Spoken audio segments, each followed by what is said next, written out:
విమర్శలపై బైబిల్లో ఏముంది అనేది తెలుసుకునే విధానాలు అనే కాన్సెప్ట్లోనే ప్రస్తుతం నెంబర్ 1 న్యూస్ ఛానల్ చేస్తున్న ప్రయత్నంలో భాగంగా చాలామంది పాస్టర్ల వద్ద అభిప్రాయాల సేకరణ చేస్తుంది. అందులో భాగంగా రాష్ట్రీయ క్రైస్తవ పరిషత్తు వ్యవస్థాపకులైనటువంటి రంజిత్ ఓఫీర్ గారు ప్రస్తుతం మనతో ఉన్నారు. ఆయనతో మాట్లాడదాం, బైబిల్లో ఏముందో తెలుసుకుందాం. చెప్పండి, బైబిల్లో యేసుక్రీస్తు ఏ విధంగా సువార్త చేశారు, క్రైస్తవులను ఎలా సువార్త చేయమన్నారు? క్రైస్తవుడు చెప్పవలసిన సువార్త బైబిల్లో అపొస్తలుడైన పౌలు చెప్పిన సువార్త ఇవాళ క్రైస్తవుడు చెప్పాలి. పౌలు చెప్పిన సువార్త ఏమిటి అంటే, రక్తము చిందించకుండా పాపక్షమాపణ కలుగదు, పాపము లేని పరిశుద్ధ రక్తము చిందించబడకపోతే మనిషికి పాపక్షమాపణ కలగదు. ఆ రక్తాన్ని చిందించిన వాడు యేసుక్రీస్తు ప్రభువే. అందుచేత యేసుక్రీస్తు ప్రభువును విశ్వసిస్తే పాపక్షమాపణ కలుగుతుంది. యేసును మనము తృణీకరిస్తే పాపక్షమాపణ కలగదు, పాపాల్లో మరణించి నరకానికి వెళ్ళిపోతాం. ఇది సువార్త. ఈ సువార్తే పౌలు చెప్పాడు, అపొస్తలులు చెప్పారు. అదే మనం ఇవాళ చేయాల్సిన సువార్త. అంటే ఈ మధ్యకాలంలో అద్భుతాలు, స్వస్థతలను ఎక్కువగా స్థాయిలో చేస్తున్నారు. ఇది కూడా సువార్తలో భాగమేనా? మంచి ప్రశ్న అడిగారు. యేసు ప్రభువు వారు మార్కు సువార్త 16వ అధ్యాయం 15-16 వచనాలలో, మీరు వెళ్ళి సర్వలోకానికి వెళ్ళి సర్వ సృష్టికి సువార్త ప్రకటించండి, నమ్మి బాప్తిస్మం పొందువాడు రక్షింపబడును, నమ్మని వానికి శిక్ష విధింపబడునని చెప్పారు. ఆ తర్వాత అదే మార్కు సువార్త 16వ అధ్యాయం 20వ వచనంలో చూస్తే, ప్రభువు వారికి సహకారుడయ్యుండి వెనువెంట జరుగుచూ వచ్చిన సూచక్రియల వలన వాక్యమును స్థిరపరచుచుండను అనే మాట రాయబడి ఉంది. కనుక సువార్త ప్రకటించమని చెప్పిన ప్రభువే ఆ వెనువెంట కొన్ని అద్భుతాలు, స్వస్థతలు జరిగినప్పుడు వీళ్ళు ప్రకటించిన సువార్తను దేవుడు కన్ఫర్మ్ చేస్తాడు అనే విషయం బైబిల్లోనే అక్కడే రాయబడి ఉంది. ఆ ప్రకారమే మొదటి శతాబ్దంలో యేసు ప్రభు భక్తులందరూ కూడా సువార్త ప్రకటించారు, రోగుల కొరకు స్వస్థతలు కూడా చేశారు. మరి అలాగే వాళ్ళు కూడా ఎవరైనా చేస్తే చేయవచ్చు, దానికి ఎవరు అభ్యంతరం చెప్పాల్సిన అవసరం లేదు. అది కాదు సార్, అంటే ఆ సువార్తలో భాగంగా అద్భుతాలు, స్వస్థతలు చేయమని యేసుక్రీస్తు గారిని అపొస్తలులు గారిని చెప్పారా? యేసు ప్రభువు వారే చెప్పారు, ఖచ్చితంగా చెప్పారు. రోగులను స్వస్థపరిచే అధికారం ఇచ్చాడు. మత్తయి సువార్త 10వ అధ్యాయంలో ఆయన శిష్యులను పంపేటప్పుడు మీరు రోగులను స్వస్థపరచండి, దయ్యాలు వెళ్ళగొట్టండి అనే ఆజ్ఞ కూడా ప్రభు ఇచ్చారు. అంటే అదంతా ఓకే. అంటే ఈ సువార్తలో భాగంగా అద్భుతాలు, స్వస్థతలు ఎక్కువ ఫోకస్ చేస్తున్నారు. ఇది బైబిల్కి అనుకూలమేనా? ఇప్పుడు ఎక్కువ ఫోకస్ అనే పాయింట్ వచ్చేసరికి ఎంత మోతాదులో అయితే పర్మిసిబుల్, ఎంత మోతాదు మించితే ఎక్కువ అనే డిస్క్రిప్షను మరి ఎవరి మీద ఎవరు ఇంపోజ్ చేయగలరు చెప్పండి. ఇప్పుడు నేనున్నాను, నా డిస్క్రిప్షన్ ఏంటంటే సిలువ వేయబడ్డ క్రీస్తును ఎత్తి చూపడమే ప్రధానము. ఆ టైంలో ఎవరైనా ఎదురొస్తే, బాగోలేని వాళ్ళు వస్తే ప్రార్థన చేస్తాం, ప్రభు చిత్తం అయితే బాగుపడతారు, లేకపోతే లేదు అనుకునే కాన్సెప్ట్ నాది. కొంతమంది నా ద్వారా అనేకమైన సూచికలు జరుగుతాయనే విశ్వాసంతో ఎక్కువ దాని మీదనే ఫోకస్ చేస్తున్నారు. ప్రధానంగా బైబిల్ ప్రకారమైన ఆరోగ్యకరమైనటువంటి ధోరణి ఏంటంటే, సిలువ వేయబడి యేసును ఎత్తి చూపడానికి ఎక్కువ ప్రాధాన్యత ఇవ్వాలి. రోగుల కొరకు ప్రార్థన చేయడం అనేది మనం చేస్తాము, ప్రభు చిత్తం మీద స్వస్థత కలుగుతుంది, లేకపోతే లేదు. కానీ అది ప్రధానం కాదు. సిలువ మీద యేసును చూపించడమే మన ప్రధానమైన భారమై ఉండాలనేది మా కాన్సెప్ట్. మా దగ్గరకు వస్తే అద్భుతాలు జరుగుతాయి, స్వస్థతలు జరుగుతాయని ప్రకటించుకోవడం అనేది సరైందేనా? ఇప్పుడు మా దగ్గరికి వస్తే అద్భుతాలు జరుగుతాయి, మా దగ్గరకు వస్తే స్వస్థతలు జరుగుతాయి అనేది యేసునెత్తి చూపడం కాకుండా తమను తాము ఎత్తి చూపుకోవడంగా మారిపోతున్నది. అందుకే నేను అనుకుంటా సమాజంలో చాలామంది మరి బాధ్యత గల వ్యక్తులు బాధపడుతున్నారు. దాన్ని మేము అర్థం చేసుకుంటున్నాము. మరి మా దగ్గరికి రండి అనే కాన్సెప్ట్ వస్తుంది తప్ప యేసు దగ్గరికి రండి అనే కాన్సెప్ట్ మరుగైపోయింది. అందుచేత మరి మీరు ఎక్కడైనా ఉండండి, యేసును అంగీకరిస్తే చాలు అనే సందేశం కాకుండా మా దగ్గరికి రండి మీకు రక్షణ వస్తుంది అనే కాన్సెప్ట్ ఎక్కువ వెలుగులోకి వచ్చింది. కనుక సమాజంలో చాలామంది మేధావులు బాధపడుతున్నారు. అది దేవునికి కూడా ఇష్టమైంది కాదనే మా నమ్మకం. సరే, ఓకే సార్, అద్భుతాలు, స్వస్థతలు జరుగుతాయి అనుకుందాము ఈ రోజుల్లో. ఏ స్థాయిలో అద్భుతాలు స్వస్థత జరుగుతాయి? అంటే చనిపోయిన వారిని కూడా లేపుతున్నారు. వాస్తవంగా చనిపోయిన వారు ప్రార్థన చేస్తే లేచే అవకాశం ఉంది ఈ రోజుల్లో? తప్పకుండా అవకాశం ఉంది, కానీ అది చాలా రిమోటెస్ట్ పాసిబిలిటీ. ఒక విషయం నేను చెప్తాను ఏంటంటే, దేవుడు ఏం చేసినా సమాజ శ్రేయస్సుకు భంగకరంగా దేవుడు చేయడు. ఒకవేళ మనం ఆలోచిద్దాము, ఒకవేళ చనిపోయిన ప్రతి వాళ్ళని దేవుడు లేపుతూ ఉన్నాడు అనుకోండి, జనాభా సమస్య వచ్చేస్తుంది. అద్భుతము అనేది బహు అరుదుగా జరుగుతుంది కనుకనే అది అద్భుతం. అస్తమానం జరిగిపోతే అద్భుతం అనరు, లేక ఎప్పుడో జరిగిందే అద్భుతం. అందుచేత ఒకవేళ యేసుప్రభు వారు లాజరుని లేపాడు, పౌలు భక్తుడేమో ఐతుకు అనేవాడిని చనిపోయినా సరే లేపాడు, కనుక పేతురు ద్వారా కూడా చచ్చిపోయిన ఒక అమ్మాయి లేచింది. కనుక ఈ రోజుల్లో దేవుడు మారలేదని బైబిల్లో ఉంది. యేసుక్రీస్తు నిన్న నేడు నిరంతరం ఏకరీతిగా ఉన్నాడని. కనుక యేసు చేస్తే పౌలు ద్వారా, యేసు ప్రభు చేస్తే పేతురు ద్వారా చేస్తే, ఇప్పుడు కూడా ఒకరి ద్వారా చేస్తే చేయవచ్చు. దాన్ని మనం జరగదు అని మాత్రం చెప్పలేము. అంటే ఇట్లాంటి అద్భుతాలు అయితే జరగవచ్చు అంటారు. అయితే ఒక సంఘానికి లేకపోతే ఒక మినిస్ట్రీకి సంబంధించి దేవుడు ఒక విధమైనటువంటి అంటే మీరు ఫలానా ఇన్ని సంవత్సరాలు చనిపోకుండా ఉంటారు అనేది ఏమన్నా హామీ ఏమైనా ఇస్తారా? మాకు 9 సంవత్సరాలు బ్రతికే అవకాశం దేవుడు ఇచ్చారని కొంతమంది చెప్తున్నారు. ఇది ఎంత మాత్రం వాస్తవం బైబిల్లో ఉంది? ఆ విధంగా చెప్పుకోవడానికి మళ్ళీ ఇది కూడా ఏంటంటే, దేవుడు హిజ్కియా భక్తునికి చెప్పాడు, ఇంకా 15 సంవత్సరాల ఆయుష్యము నీకు ఇచ్చేదను అని దేవుడు హిజ్కియాకు చెప్పాడు. కరెక్ట్గా 15 ఏళ్ళు బ్రతికి హిజ్కియా చచ్చిపోయాడు.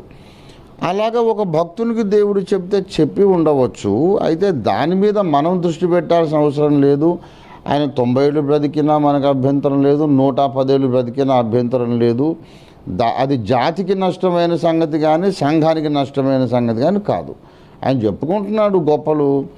మరి ఆ 90 ఏళ్ళ వరకు ఆయన బతుకుతాడో లేదో వేచి చూడాల్సిన అవసరం మనకుంది. ఒకవేళ 90 ఏళ్ళ వరకు ఉంటేనేమో దేవుడు మాట్లాడినట్టు, ముందే చచ్చిపోతే ఆయన భ్రమపడినాడని అప్పుడు అంటే కొంతమంది ఆ సంఘంలో కొంతమంది ఒక 2 చనిపోయారు 90 సంవత్సరాలు ఎండకుండా, వాళ్ళు మళ్ళీ బ్రతికారని చెప్తున్నారు కూడా. ఏమో ఇది మా దృష్టికి రాలేదండి. 90 ఏళ్ళ వరకు బ్రతుకుతారని చెబితే ముందు చచ్చిపోయి మళ్ళీ బ్రతికారా? దాని విషయం మేము కూడా ఎంక్వైరీ చేస్తామండి. కొంచెం నాకు అడ్రస్ అది చెప్తే మేము కూడా దర్యాప్తు చేసి అప్పుడు ఒక అభిప్రాయానికి వస్తాము. చనిపోయిన వారు బ్రతికే అవకాశం ఉందంటారు ఆ విధంగా? ఆ విధంగా కానీ ఏ విధంగా కానండి, ప్రభు చిత్తమైనప్పుడు. దేవుడు అనే మాటకి అర్థం పౌలేం చెప్తాడంటే, లేని వాటిని ఉన్నట్టుగా పిలుచువాడు, మృతులను సజీవులుగా చేయవాడని బైబిల్లో ఉంది. అయితే దేవుడు చేయగలడు అనే విషయం వేరు, ఫలానా చోటు చేశాడా లేదా అనే విషయం వేరు.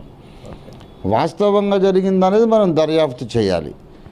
దేవుడు చేయలేడని కానీ మనం చెప్పలేం. దేవుడు చేయగలడు, దేవుడు ఏదైనా చేయగలడు ఆ మాటకు వస్తే. కానీ మరి ఫలానా చోటు జరిగిందా అనేది మనం ఎంక్వైరీ చేసి చూడాలి. మరి సరే, ఓకే సార్, దాని గురించి ఓకే. ఇంకో విషయం చెప్తున్నారు కొంతమంది పాస్టర్లు, దేవుడు మాతో మాట్లాడుతున్నారు డైరెక్ట్గా, మా ఎదురుగా కూర్చొని మాట్లాడుతున్నారు, మాకు ఫలానా పని చేయమన్నారు, ఈ విధంగా చేయమన్నారు, ఒక వ్యక్తి దగ్గరికి వెళ్ళమన్నారు, అద్భుతం చేయమన్నారు, ఈ విధంగా చెప్తున్నారు. దేవుడు డైరెక్ట్గా మనిషితో మాట్లాడే అవకాశం ఉందా? దేవుడు డైరెక్ట్గా మనిషితో మాట్లాడే అవకాశం ఖచ్చితంగా ఉంది. దేవుడు కనుక మనిషితో మాట్లాడే అవకాశమే లేకపోతే మరి దేవుణ్ణి గురించి మనం ఇంకా ఏ విషయము మాట్లాడడానికి అవసరమే లేదు. ఎందుకంటే దేవుడు మనిషితో మాట్లాడడు అనుకున్నప్పుడు దేవుడు లేడనుకొని బౌద్ధ మతం లాగా బ్రతికేసేయచ్చు. There is no personal god with a personal interaction, personal relationship పెట్టుకోవడానికి ఒక పర్సనల్ గాడ్ లేడు బౌద్ధ మతంలో. అలాగ బ్రతికేసేయడమే. దేవుడు మాట్లాడుతాడు. అబ్రహాముతో మాట్లాడాడు, పౌలుతో మాట్లాడాడు. నేను కూడా ఈసీఐలో ఉద్యోగం చేసేవాడిని. మరి దేవుడు నాతో మాట్లాడినందుకే 38 ఏళ్ల కిందట నేను రిజైన్ చేసి సేవ కొరకు వచ్చాను. దేవుడు నన్ను విశ్వాసం మీద బ్రతికించాడు. దేవుడు మాట్లాడకపోతే మరి నేను సేవకు ఎందుకు వచ్చినట్టు, గవర్నమెంట్ ఉద్యోగం ఎందుకు వదిలిపెట్టినట్టు? నాలాగా 1000 మంది ఉన్నారు. దేవుడు తప్పక మాట్లాడుతాడు. దేవుడు మాట్లాడడు అనే హక్కు ఎవరికి లేదు. దేవుడు నాతో మాట్లాడలేదు అని చెప్పుకోవచ్చు ఎవరైనా, కానీ దేవుడు నాతో మాట్లాడాడు అని ఎవరైనా చెబితే లేదు నీతో మాట్లాడలేదు అనే హక్కు కూడా ఎవరికి లేదు. అంటే మాట్లాడడం అంటే సూచనలు ఏమైనా ఉన్నాయి అంటారు, ఎట్లా ఫలానా విధంగా మాట్లాడతారని? దేవుడు ఎన్నో విధాలుగా మాట్లాడతాడండి. దేవుడు తన గ్రంథము ద్వారా మాట్లాడతాడు, కళా దర్శనం ద్వారా మాట్లాడతాడు, చెవులో స్వరం ద్వారా మాట్లాడతాడు, మన ముఖం తెలియని వేరే వ్యక్తుల ద్వారా ప్రవచనము ద్వారా మాట్లాడతాడు. దేవుడు ఏ రీతిగా మాట్లాడతాడనేది దేవుని చిత్తము. అయితే మాట్లాడుతున్నది దేవుడే అనే నిర్ధారణ ఈ భక్తునికి రప్పించడం కూడా దేవుని బాధ్యతే. ఇతడు ఫుల్ కన్విన్స్ అయిపోతాడు దేవుడు నాతో మాట్లాడాడు అని. డైరెక్ట్గా ప్రత్యక్షం అవడం అనేది ఉందా? దేవుడు ప్రత్యక్షం అవ్వడము కూడా కళా దర్శనం ద్వారా దేవుడు ప్రత్యక్షం కావచ్చు. డైరెక్ట్గా బైబిల్లో 2 మాటలు ఉన్నాయి. ఎవడును ఎప్పుడు దేవుని చూడలేదు అని బైబిల్లో ఉంది. కానీ మోషే చూశాడు, యెహోషువ చూశాడు, బిలాము చూశాడు, అబ్రహాము చూశాడు అని కూడా ఉంది. కనుక దేవుణ్ణి సంపూర్ణ మహిమలో ఎవరు చూడరు. కానీ దేవుడు వీళ్ళను కనికరించి వీళ్ళు చూడగలిగినంత తక్కువ మహిమలో దేవుడు అలాగే ఎవరికైనా దర్శనమిచ్చే అవకాశం ఉంది. ఎవరికైనా దేవుడు కనబడ్డాడు అని అంటే ధన్యుడి బ్రదర్ అంటాను తప్ప నీకు కనపడలేదు అని దెబ్బలాడే అవసరం నాకైతే లేదు. కనబడితే కనబడి ఉండొచ్చు. కానీ కనబడ్డాడని చెప్పుకొని అతను సమాజంలోకి తీసుకెళ్తున్న సందేశము హానికరంగా ఉంటే అప్పుడు దాన్ని ఖండించాలి. ఓకే, దేవుడు మాకు కనిపిస్తున్నారు, మాకు వరాలు ఇస్తున్నారు, మాకు శక్తిని ఇస్తున్నారు, మహిమ ఇస్తున్నారు, దానివల్ల మేము అద్భుతాలు చేస్తామని చెప్తున్నారు. అట్లా కనిపించి ఈ అద్భుతాలు చేసే వరాలు కానీ ఇంకా ఎట్లాంటి ఏమైనా ఇచ్చే అవకాశం ఉందంటారా? నేను మళ్ళీ ఈ విషయాన్ని ఇంతకుముందు చెప్పిన సమాధానంలోని విషయాన్ని మళ్ళీ ఎక్స్టెండ్ చేస్తున్నాను. ఏంటంటే, ఒకడు తనకు దేవుడు కనబడ్డాడని, దేవుని స్వరం వినబడిందని, దేవుడు తన శక్తిని కృపావరాలను ఇచ్చాడని చెప్పుకోవడం వరకు మనకు అభ్యంతరం లేదు. అయితే ఇది బేసిస్గా తీసుకొని సమాజంలోకి ఏ మెసేజ్ తీసుకెళ్తున్నాడు, సమాజంలోకి అతడు తీసుకెళ్లే మెసేజ్ బైబిల్కు భిన్నంగా ఉన్నట్లయితే ఇతడు చెప్పిన సాక్ష్యం అంతా అబద్ధమై ఉంటుంది. బైబిల్ ప్రకారమైన సందేశమే తీసుకెళ్తూ ఉన్నట్లయితే కనుక అతడు చెప్పిన సాక్ష్యంతో మనం ఏకీభవించినా నష్టం లేదు. అల్టిమేట్ థింగ్ ఏంటంటే సమాజము ఏ మెసేజ్ అందుకుంటుంది, సమాజంలోకి వెళ్ళే మెసేజ్ విషయంలో బాధ్యత కలిగి ఉండాలి. ఇప్పుడు నాకు దేవుడే కనపడ్డాడు కనుక మీరందరూ వ్యభిచారం చేయవచ్చు అని చెప్పాడు అనుకోండి, అప్పుడు వాడు కనపడే దర్శనం కూడా అబద్ధమే. దేవుడు నాకు కనబడ్డాడు, మనం పరిశుద్ధంగా ఉండాలి అని అంటే వీడు చెప్పిన మెసేజ్ బాగుంది కనుక అతని అనుభవాన్ని కూడా మనం ఎండార్స్ చేయవచ్చు. అంటే మహిమ ఉందని, శక్తి ఉందని కొంతమంది ప్రార్థన చేస్తుంటే కింద పడిపోతున్నారు. చాలామంది నడిచి వెళ్తుంటే కింద పడుతున్నారు, చేయి పెడుతుంటే కింద పడుతున్నారు. మాలో పవర్ ఉంది అందుకే ఇట్లా జరుగుతుంది అంటారు. ఇది వాస్తవమేనా? బైబిల్లో దీని గురించి ఏమైనా ఉందా? బైబిలుకు సంబంధించినంత వరకు ఇలా ముట్టుకగానే పడిపోవడం అనేది దయ్యాలు పట్టిన వాళ్ళు పడిపోయే పరిస్థితి అయితే బైబిల్లో ఉంది. యేసు కానీ పౌలు కానీ ముట్టుకున్నప్పుడు.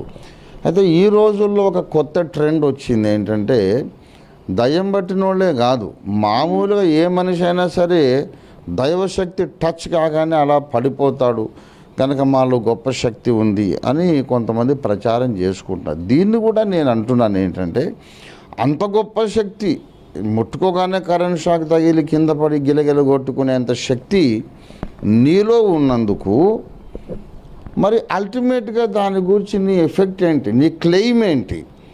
బైబిల్లో ఉన్న సందేశం యేసు ప్రభువే లోకరక్షకుడు అనే సందేశమే చెబుతున్నావా, లేకపోతే ఇంకేమైనా చెబుతున్నావా? ఇప్పుడు ఏ మహిమ ఇట్లాంటి కింద పడేసే శక్తి లేనివాడు కూడా సిలువ వేయబడి యేసునే ప్రకటిస్తున్నాడు. ఇలా ముట్టుకోగానే కింద పడేసేంత ప్రభావం కలిగిన అతడు కూడా సిలువ వేయబడి యేసునే ప్రకటిస్తుంటే ఇది శక్తి ఉన్నందువల్ల ప్రయోజనం ఏంటి? ఏదైనా ఒక ప్రయోజనం ఉండాలి. కింద పడ్డారు, లేచారు. పడకముందున్న పరిశుద్ధత కంటే పడి లేచాక ఎక్కువ పరిశుద్ధత ఉందా? కింద పడిపోకముందు కొన్ని సందేహాలు ఉండేవి, పడిపోయి లేచాక సందేహాలు క్లియర్ అయిపోయినాయి అనే సాక్ష్యం ఏదైనా ఉందా? ఏ ప్రయోజనము లేనప్పుడు దేవుడు చులకనగా తన శక్తిని అలాగ ప్రదర్శించడు. దానివల్ల ప్రయోజనం లేదు.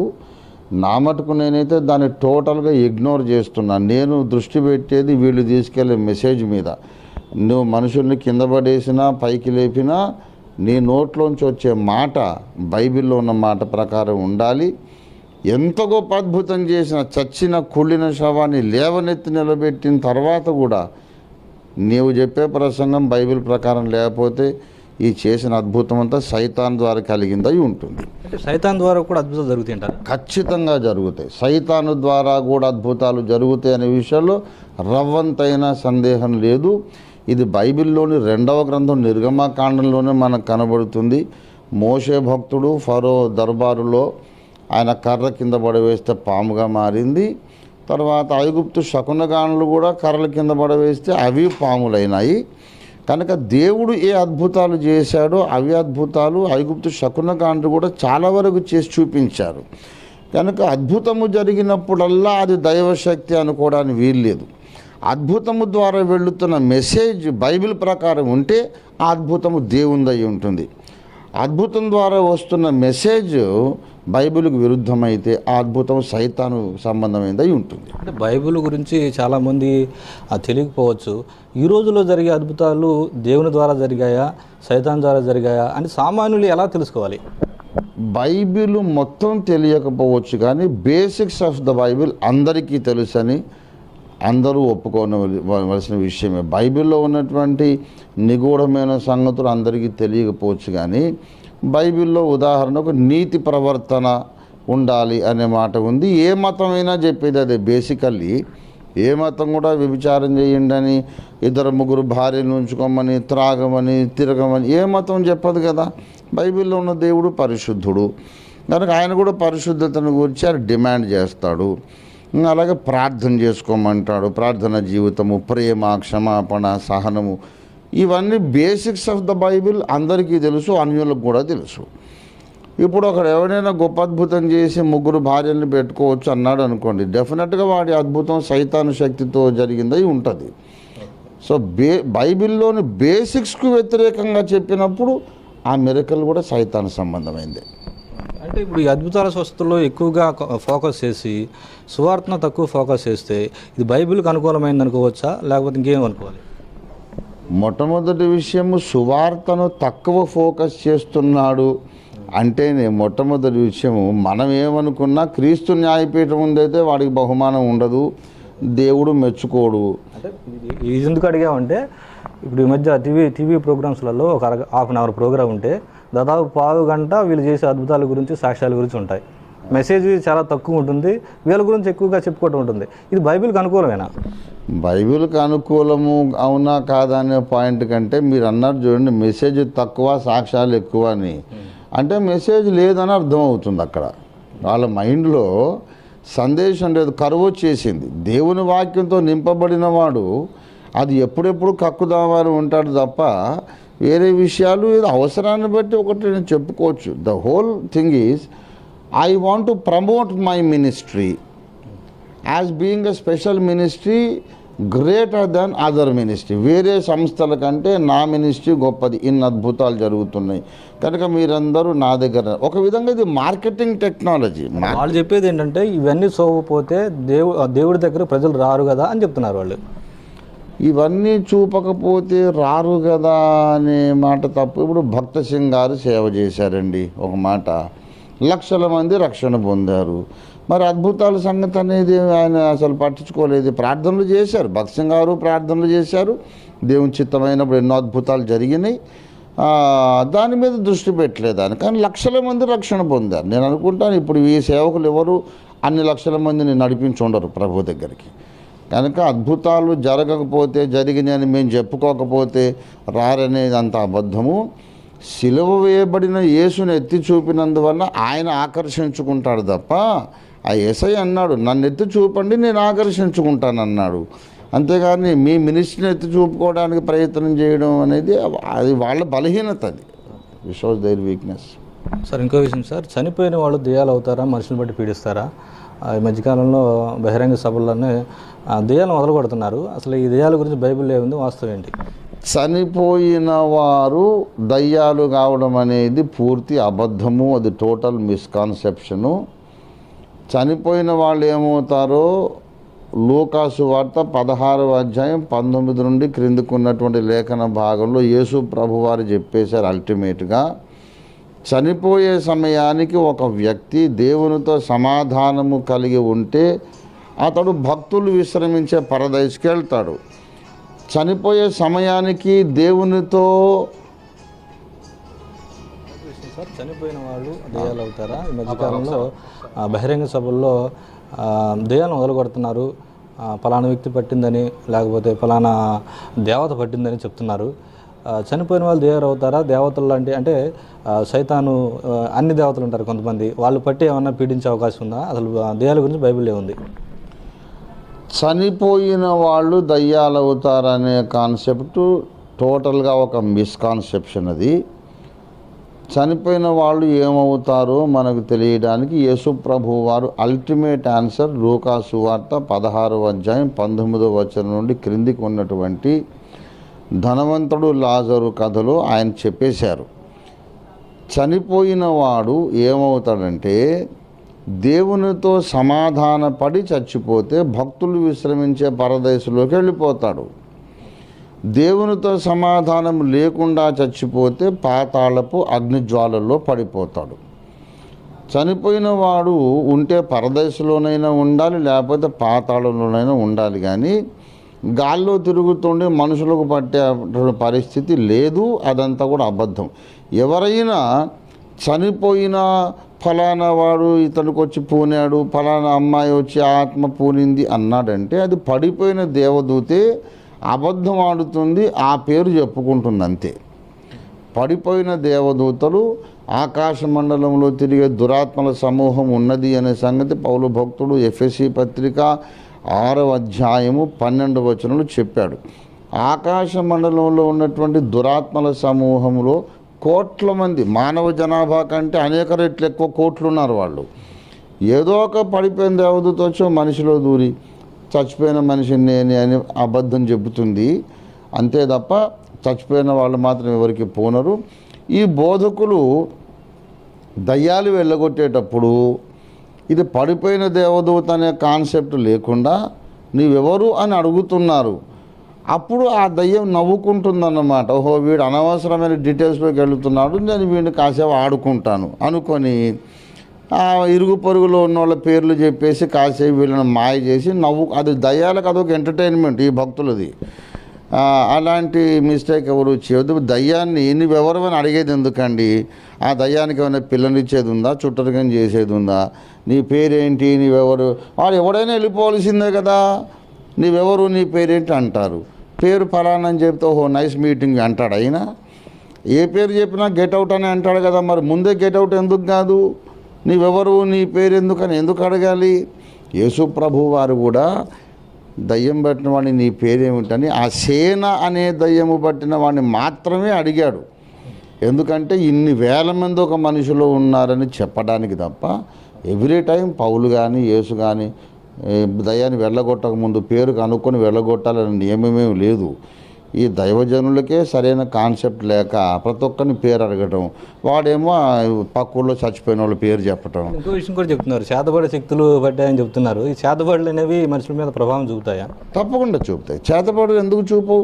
ఎప్పుడైతే దయ్యము అనేది ఉన్నదో, మోషే చేసినటువంటి అద్భుత కార్యాలే చేయగలిగినటువంటి దేవుడు కానీ ఇతర శక్తులు ఎప్పుడైతే ఉన్నాయో, మంత్రశక్తులు ఉన్నాయి, బైబిల్లోనే ఉంది కదా.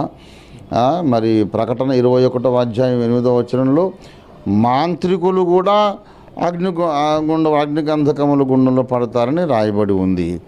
కనుక మంత్ర విద్యలు అనేవి ఉన్నాయి.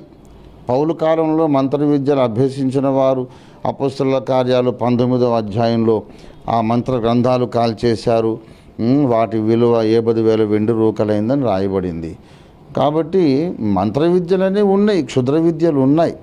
దయ్యాలను ఆవాహన చేయడం, మనుషుల మీద ప్రయోగం చేయడం అనేది ఉంది. యేసు రక్తము వాటన్నిటికంటే శక్తివంతమైంది అనేది మన కాన్సెప్ట్. మరొక విషయం సార్, ప్రవచించడం అంటే ఏమిటి? ఈ మధ్యకాలంలో చాలామంది భవిష్యత్ చెప్తున్నారు, ఇది ప్రవచనం అంటున్నారు, దేవుడు మా ద్వారా ప్రవచిస్తున్నారు అంటున్నారు. ఎక్కువగా ఈలోక సంబంధమైనటువంటి మీకు ఆశీర్వాదాలు జరుగుతాయి, లేకపోతే ఈ టైంకి మీకు వివాహం జరుగుతుంది, ఇలాంటి భవిష్యత్ చెప్తున్నారు. అసలు ప్రవచనాలు అంటే ఏమిటి? ఇవి వాస్తవానికి బైబిల్కి అనుకూలమైన ప్రవచనాలేనా? ఇప్పుడు ప్రవచనము అంటే 3 విధాలుగా ఉంటుంది. ప్రవచనము అనంటే జరగబోతున్న సంగతిని చెప్పడం ప్రవచనము. అలాగే దేవుడు బయలుపరిస్తే తప్ప మనకు ఎప్పుడూ తెలిసే అవకాశమే లేనటువంటి గతకాలపు విషయాన్ని కూడా చెప్పడం కూడా ప్రవచనమే. ఫర్ ఎగ్జాంపుల్, దావీదు భక్తుడు ఊరియా భార్యతో తప్పు చేశాడు. ఆ తప్పు కప్పెట్టుకున్నాను అనుకున్నాడు. కానీ నాతాను ప్రవక్త వచ్చి ఒక కథ చెప్పి ఈ మనుష్యుడు నీవి అన్నాడు. దేవుడు చెప్పి ఉంటే తప్ప నాతానుకు ఆ సంగతి తెలిసి ఉండే అవకాశం లేదు. గనుక గతమైనా భవిష్యత్ అయినా ప్రస్తుతమైనా దేవుడు బయలుపరిస్తే తప్ప మనకు తెలిసే అవకాశం లేనటువంటి రహస్యాలు దేవుని ద్వారా తెలుసుకొని ప్రకటించడం అది ప్రవచనం. బైబిల్లో ఉన్నటువంటి నిగూఢమైన సంగతులు చెప్పడం కూడా ప్రవచనమే. ఈ సంగతి 1 కొరింథీ 14లో అందరూ ప్రవచించుచుండగా అవిశ్వాసి లోనికి వచ్చి అందరి బోధ వలన తను పాపినని గ్రహించి అనే మాట రాయబడింది. కనుక బైబిల్లోని గూఢమైన సంగతులు చెప్పడం కూడా ఒక ప్రవచనమే. ఇప్పుడు భవిష్యత్తు ప్రవచనాలని మీరు ఎత్తి చెప్పారు కనుక ఒక సంగతి చూద్దాం. అపొస్తలుల కార్యాలు 21వ అధ్యాయము 11వ వచనం. అగబు అనే ఒక ప్రవక్త మా యొద్దకు వచ్చి పౌలు నడికట్టు తీసుకొని తన చేతులను కాళ్లను కట్టుకొని, యెరూషలేములోని యూదులు ఈ నడికట్టు గల మనుష్యుని ఇలాగు బంధించి అన్యజనుల చేతికి అప్పగింతురని పరిశుద్ధాత్మ చెప్పుచున్నాడు అనేను.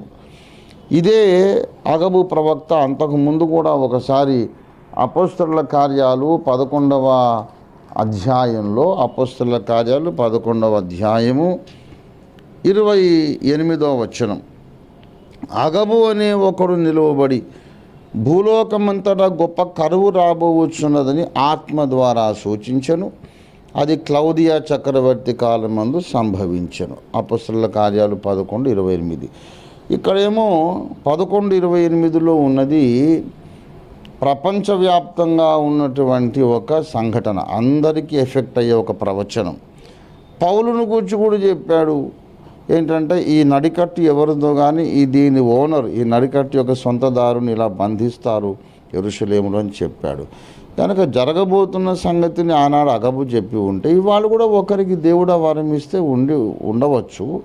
ప్రవచన వరం అనేది ఇప్పుడు లేదు, స్వస్థతలు అనేవి లేవు అని జనరల్గా క్రైస్తవ సమాజంలో ఒక సెక్షన్ నమ్ముతున్నారు. కొంతమంది ఏమో అసలు ఈ ప్రవచనాలు ఉండాలి, దర్శనాలు లేక భాషలు ఉండాలి, లేకపోతే అసలు దేవుని బిడ్డవే కాదు అనే ఎక్స్ట్రీమిటీ కొంతమంది వెళ్ళిపోతున్నారు. We need the middle of the road experience. అన్య భాషల ప్రవచనాలు లేకపోతే అసలు దేవుని బిడ్డే కాదు అనేది తప్పే, అవి ఆగిపోయినాయి అనేది కూడా తప్పే. ఉన్నాయి, వాటిని తగు మోతాదులో వాడుకోవాలి. ముఖ్యమైనది శిలువ సువార్త, శిలువను గూర్చిన వార్తే దేవుని శక్తి. అంటే ఒక విషయం సార్, ఇప్పుడు బైబిల్ సంపూర్తిగా లేదంటారా? బైబిల్గా సంపూర్తిగా లేకపోతే దేవుడు ప్రవచనాల ద్వారా మాట్లాడే అవకాశం ఉందంటారా? అంటే బైబిల్లో ఒక వ్యక్తికి సంబంధించినటువంటి అన్ని విషయాలు, అతని భవిష్యత్తుకు సంబంధించిన అన్ని విషయాలు బైబిల్లో లేవంటారా? ప్రత్యేకంగా మళ్ళీ చెప్పాల్సిన అవసరం ఉందా? మనిషి యొక్క వ్యక్తిగత విషయాలు బైబిల్లో ఎలాగుంటాయండి? ఇప్పుడు సార్వత్రిక సంఘానికి సమాజానికి అవసరమైన బైబిల్లో రాస్తాడు. కానీ ఇప్పుడు పౌలు యెరూషలేముకి వెళ్తే అతను బంధించబడతాడు అనేది పౌలు వ్యక్తిగత విషయం. అలాగే నేను ఇప్పుడు విజయవాడకి వెళ్తే నన్ను బంధిస్తారు అనుకోండి, అది బైబిల్లో ఎలా ఉంటుందండి? ఉండదు. కనుక అది వ్యక్తిగత విషయమైనప్పుడు స్థానికులు సమకాలీనుల ద్వారా ప్రవచనం రావచ్చు. మరి అలా జరుగుతున్నప్పుడు మనుషులు బైబిల్ దగ్గరికి వచ్చే అవకాశం ఉండదు కదా? ఎవరైతే ప్రవచనం చెప్తున్నారో వాళ్ళ దగ్గరికి వెళ్ళి నా గురించి ఏముందో అని అడిగి తెలుసుకునే అవకాశం ఉండదు కదా? అది ఆ మనిషి కాన్సెప్ట్. ఇప్పుడు నాకు రేపు ఏం జరుగుద్దో తెలుసుకోవడం మీద అతను కాన్సన్ట్రేషన్ ఉందా? నేను చచ్చిపోయాక అగ్నిగుండంలో పడకుండా ఏం చేయాలనే కాన్సెప్ట్లో ఉన్నాడా? మనిషి దేన్ని వెతుకుతున్నాడో అదే దొరుకుతుంది అతనికి. అంటే చెప్పేవారు చెప్తున్నారు కాబట్టి వీళ్ళు కూడా వెళ్తున్నారు, ర్యాంక్ ట్రాక్ వెళ్ళిపోతుంది కదా? లేదు, ప్రతి మనిషి కూడా తానెటు వెళుతున్నాడో అది అతని డిస్కషన్ బట్టి ఉంటుంది. ఇప్పుడు హోటల్స్ ఉన్నాయండి, వెజ్ నాన్ వెజ్ ఉంది, దమ్కా బిర్యానీ ఉంది, పాయా ఉంది, ఇడ్లీ సాంబార్ ఉంది, అన్నీ ఉన్నాయి. ఇప్పుడు వీడు ఏదైతే రుచి తనకు నచ్చిందో అటు వెళ్తున్నాడు కదా. అలాగే భక్తులలో కూడా భక్తులు కొన్ని వర్గాలు ఉన్నాయి. నాకు నిత్యమైన పదవి, నిత్యమైన బహుమానం కావాలనే భక్తులు కొంతమంది. ఆ నిత్యత్వం ఎవరు చూసి వచ్చాడండి, ఈ బ్రతికేదో ప్రశాంతంగా గడిస్తే చాలనుకునే భక్తులు కొంతమంది. వీడి ప్రిఫరెన్స్ని బట్టి ఏ బోధకుడు కావాలో ఆ బోధకుడి దగ్గరికి వెళ్తాడు. టోటల్ రెస్పాన్సిబిలిటీ బోధకుడి మీద లేదు, భక్తుల మీద కూడా సగం బాధ్యత ఉంది. అంటే మరి వీళ్ళు వెళ్తున్నారు కాబట్టి వీళ్ళే తప్పు అంటారా? అది చెప్పే వాళ్ళది తప్పు లేదంటారా? తప్పకుండా నేను చెబుతున్నాను. అందుకే 50% నేను చెబుతున్నాను. 50% బాధ్యత వీళ్ళకి వాళ్ళకి ఉంది. ఇప్పుడు వాళ్ళు వస్తున్నారు కనుక నేను వెజిటేరియన్ వడ్డిస్తున్నాను అంటాడు వీడు. వెజిటేరియన్ కావాలనే వాళ్ళు వీడు వెళ్ళాడు అక్కడికి, ఎవరిని కాలు కట్టేసి తీసుకెళ్ళలేదు కదా. అంటే రాంగ్ ట్రాక్ వెళ్ళిపోతుంది కదా. రాంగ్ ట్రాక్కి వెళ్ళే విషయం ఎందుకు చెప్పాలి వీళ్ళు?